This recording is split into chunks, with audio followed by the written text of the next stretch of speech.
Ngunit, sa gitna ng aking pagkagalumihanan, isang mahiwagang tinig na naig na nagsasabing sa bawat pagsubok, huwag kang madadaig, pagsubok, mga lubak sa ating daraanan, nang sa gayoy tayo matumba at makaranas ng kapighatian.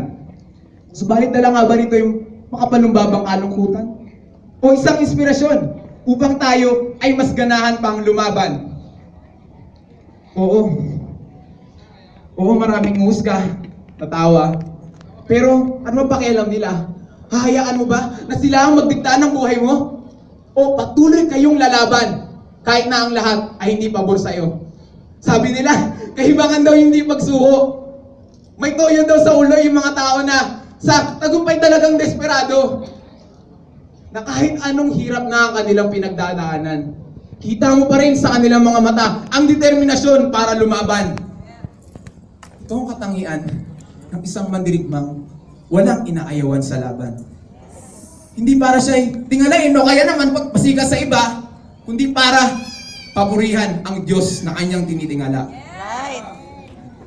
Oo, masakit talaga ang malugmok sa kabiguan. Pero alam niyo ba kung ano yung mas masakit? Yun yung magsakripisyo ka kahit alam mo na bandang huli ka rin yung masasaktan. Hugot. Lai.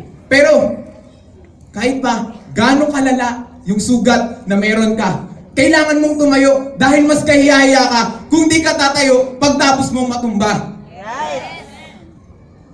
Dahil ang tunay na mandirigma sa labanan, di umaayaw. Sa kaduwagan, hindi nagpapasapaw.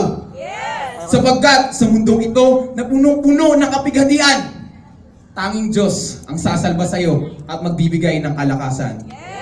Kaya, kung meron mang mga mandirigma ng Diyos na naririto, inuutusan ko kayo na magsipagtayo na kayong lahat.